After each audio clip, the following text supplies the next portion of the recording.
ನಮಸ್ಕಾರ ಸ್ನೇಹಿತರೆ, ಶಮಿ ಕನ್ನಡ ವ್ಲಾಗ್ಸಿಗೆ ಸ್ವಾಗತ. ಇವತ್ತು ಬುಧವಾರ, ಆಲ್ಮೋಸ್ಟ್ ಕೆಲಸ ಎಲ್ಲ ಮುಗೀತು. ಇವತ್ತಿನ ಕೆಲಸ ಮತ್ತು ವಿಡಿಯೋದಲ್ಲಿ ಏನಪ್ಪ ಅಂತ ಅಂದರೆ, ಇವತ್ತೊಂದು ಬ್ಲೌಸ್ ಕಟ್ಟಿಂಗ್ ಮಾಡಬೇಕು. ಅದು ಕಸ್ಟಮರ್ದಿರುತ್ತೆ, ಅವ್ರದ್ದು ಒಂದು ಪ್ಲೈನ್ ಬ್ಲೌಸ್ ಸ್ಟಿಚಿಂಗ್ ಮಾಡಬೇಕು. ಅದನ್ನು ಕಟ್ಟಿಂಗ್ ಮಾಡ್ಕೊಳ್ಳೋಣ ಅಂತೇಳಿ ಬಂದಿದ್ದೀನಿ. ನಾನು ಟೈಲರಿಂಗ್ನ ಕಲಿತು ಹತ್ತತ್ರ ಒಂದು 14 ಇಯರ್ಸ್ ಆಗಿದೆ.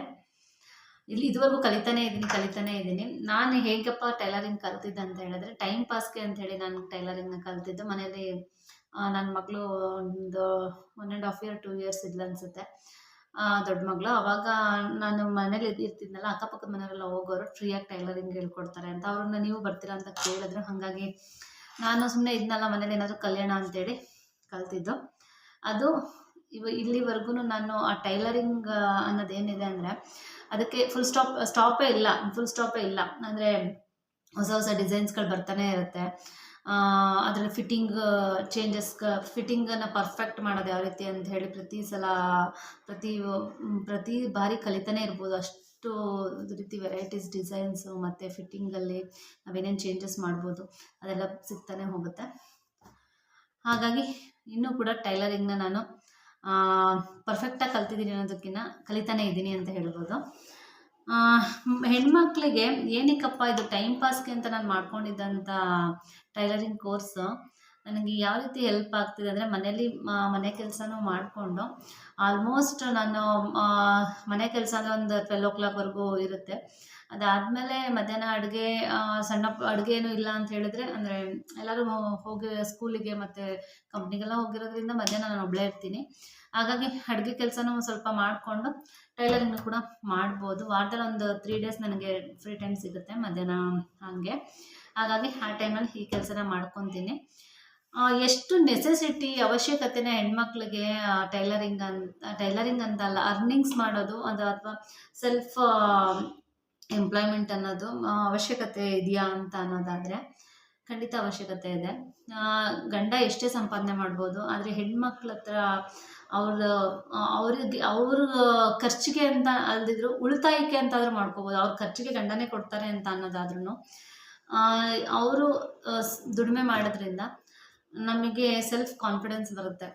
ಇದೆಯಲ್ಲ ಬಿಡು, ಮಾಡೋಣ, ನೆಕ್ಸ್ಟ್ ಏನಾದರೂ ಖರ್ಚು ಬಂದರೆ ಯಾವ ದುಡ್ಡು ಇದೆಯಲ್ಲಪ್ಪ ಅನ್ನೋ ರೀತಿ ಒಂದು ಕಾನ್ಫಿಡೆನ್ಸ್ ಇರುತ್ತೆ, ಮಾಡ್ಬೋದು ನಾನು ಅಂತ. ಹಾಗಾಗಿ ಇದೇ ಅಂತಲ್ಲ, ಟೈಲರಿಂಗ್ ಅಂತ ಅಲ್ಲ, ಬೇರೆ ಬೇರೆ ಕೆಲಸಗಳು ತುಂಬ ಜನ ಮಾಡ್ತಾ ಇರ್ತಾರೆ ಮನೆಯಲ್ಲೇ ಕೂತ್ಕೊಂಡು. ಟೈಲರಿಂಗು ಅಥವಾ ಮುಂಚೆ ನಾನು ವಿಡಿಯೋದಲ್ಲಿ ಹಾಕಿದ್ದೆ ಟೆಲಿಕಾಲಿಂಗು, ಆ ಥರ ಏನಾದರೂ ಒಂದು ನ್ಯಾಯಯುತವಾಗಿ ಧರ್ಮದ ದಾರಿಯಲ್ಲಿ ನಡೆಯುವಂಥ ಏನಾದರೂ ಈ ಥರ ಮನೇಲಿ ಕೂತು ಮಾಡುವಂಥ ಕೆಲಸಗಳನ್ನ ಮಾಡ್ಕೋಬೋದು. ತುಂಬ ಜನ ಫುಡ್ಗಳನ್ನ ಮನೆಯಲ್ಲೇ ಮಾಡಿ, ಅದೇ ಕ್ಲೌಡ್ ಕಿಚನ್ ಅಂತ ಹೇಳಿ ಮಾಡ್ತಾ ಇರ್ತಾರೆ, ಅದು ಕೂಡ ಮಾಡ್ಬೋದು. ನನ್ನ ಅನಿಸಿಕೆ ಏನಂದರೆ, ಹೆಣ್ಮಕ್ಳಿಗೆ ಅದರಲ್ಲೂ ಗೃಹಿಣಿಯರಿಗೆ ಕೆಲಸ ಅಂತ ಅನ್ನೋದು ಇರಬೇಕು ಅಂತ ಹೇಳ್ತೀನಿ. ಮನೆ ಕೆಲಸನೂ ಮಾಡಿಕೊಂಡು ಒಂದು ಅವರಿಗೆ ಅಂತ ಅವ್ರಿಗೆ ಖುಷಿ ಕೊಡೋವಂಥ, ಅದರಲ್ಲೂ ನಮಗೆ ಖುಷಿ ಕೊಡ್ಬೇಕು ನಾವು ಮಾಡೋ ಕೆಲಸ.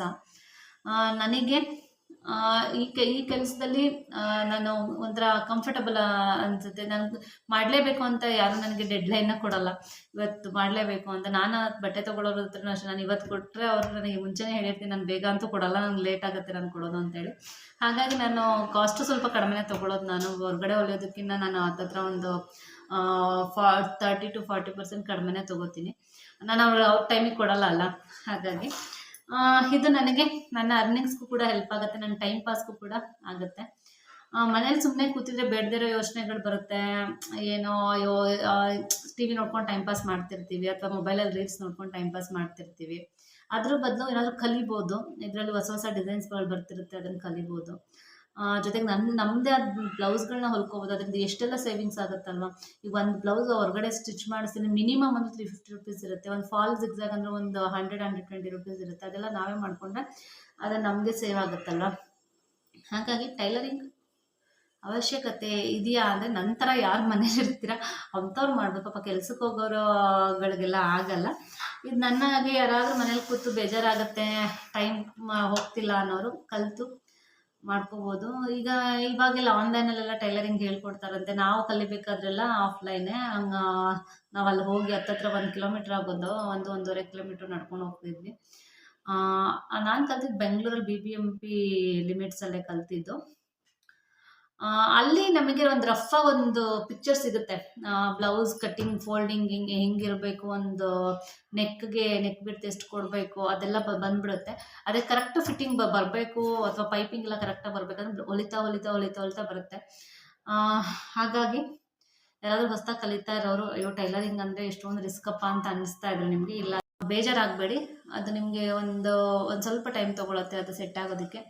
ಕಲಿಬೋದು, ಅದ್ರಲ್ಲಿ ಅರ್ನಿಂಗ್ಸ್ನು ಕೂಡ ಮಾಡ್ಬೋದು ಅಂತ ಹೇಳೋಕ್ಕೆ ಇಷ್ಟಪಡ್ತೀನಿ. ಹೆಣ್ಮಕ್ಳು ದುಡಿಬೇಕು, ಗೃಹಿಣಿಯರು ಕೂಡ ಮನೆ ಕೆಲಸ ಮಾಡಿಕೊಂಡು ನಮ್ಮ ಫ್ರೀ ಟೈಮಲ್ಲಿ ನಾವು ಅರ್ನಿಂಗ್ಸ್ನ ಮಾಡಬೇಕು ಅನ್ನೋದಿದ್ರೆ ಈ ಟೈಲರಿಂಗ್ನ ಮಾಡ್ಬೋದು. ಅದಿಲ್ಲ ಅಂದರೆ ಬೇರೆ ಏನಾದರೂ ಕೆಲಸನೂ ಕೂಡ ಮಾಡ್ಬೋದು. ಈಗ ಎಷ್ಟೋ ಜನ ಮನೇಲೆ ಹಪ್ಪಳಗಳನ್ನ ಮಾಡಿ ಮತ್ತು ಉಪ್ಪಿನಕಾಯಿನ ಮಾಡಿ ಅಂಗಡಿಗಳಲ್ಲಿ ಹಾಕ್ತಾರೆ, ಅದೆಲ್ಲ ಮಾಡ್ಬೋದು. ಮತ್ತು ಎಷ್ಟೋ ಜನ ಹೂ ಕಟ್ತಾರೆ, ಅದನ್ನು ಕೂಡ ಮಾಡ್ಬೋದು. ಖುಷಿ ನಮ್ಮ ಅರ್ನಿಂಗ್ಸು, ನಮ್ಮದು ನಾವು ಸ್ವಂತ ದುಡ್ದು ನಾವು ದುಡ್ಡನ್ನ ನೋಡ್ತೀವಿ ನೋಡಿ ಕೈಯಲ್ಲಿ, ಅದು ಕೊಡೋ ಖುಷಿನೇ ಬೇರೆ. ಅದರಿಂದ ನಾವು ಸೇವ್ ಮಾಡಿ ನಾವೊಂದು ವಸ್ತುನ ತೊಗೊಂಡಾಗ ಅದರಲ್ಲಿ ಸಿಗೋ ಖುಷಿನೇ ಬೇರೆ. ಹಾಗೆ ನಾವು ಕಷ್ಟ ಕಾಲದಲ್ಲಿ ಹೆಲ್ಪ್ ಆಗುತ್ತೆ. ನಾವು ಸಣ್ಣದಾಗಿ ಒಂದು ಸೇವಿಂಗ್ನ ಮಾಡಿರ್ತೀವಿ, ಅದೇ ಒಂದೊಂದು ಸಲ ತುಂಬ ಹೆಲ್ಪ್ ಆಗುತ್ತೆ ಮನೆಗೆ. ಈ ಟೈಮ್ ಹೀಗೆ ಇರಲ್ಲ ಅಲ್ಲ, ಕೆಲವೊಂದು ಟೈಮಲ್ಲಿ ಅವಶ್ಯಕತೆಗಳು ನಾವು ಅನ್ಎಕ್ಸ್ಪೆಕ್ಟೆಡಾಗಿ ಕೆಲವೊಂದು ಸಿಚುವೇಶನ್ಗಳು ಕ್ರಿಯೇಟ್ ಆಗಿಬಿಟ್ಟಿರುತ್ತೆ. ಆ ಟೈಮಲ್ಲಿ ಈ ಸೇವಿಂಗ್ಸ್ ತುಂಬ ಹೆಲ್ಪ್ ಮಾಡುತ್ತೆ. ಹಾಗಾಗಿ ಸಣ್ಣದಾಗಿ ಗೃಹಿಣಿಯರು ಸೇವಿಂಗ್ಸ್ನ ಮಾಡಿ, ಸೇವಿಂಗ್ಸ್ ಜೊತೆಗೆ ನೀವು ಕೂಡ ಖುಷಿ ಪಡಿ. ನಿಮ್ಮ ಅರ್ನಿಂಗ್ಸ್ನಲ್ಲಿ ನೀವು ನಿಮಗೆ ಖುಷಿಯಾಗುವಂಥ ವಸ್ತುಗಳನ್ನ ಕೊಂಡ್ಕೊಂಡು ಖುಷಿ ಪಡಿ. ಇದು ನನ್ನ ಓನ್ ಎಕ್ಸ್ಪೀರಿಯನ್ಸು. ಈ ವಿಡಿಯೋ ನಿಮಗೆ ಇಷ್ಟ ಆಗಿದ್ರೆ ನನ್ನ ಚಾನಲ್ನ ಸಬ್ಸ್ಕ್ರೈಬ್ ಮಾಡಿ ಸಪೋರ್ಟ್ ಮಾಡಿ. Thank you.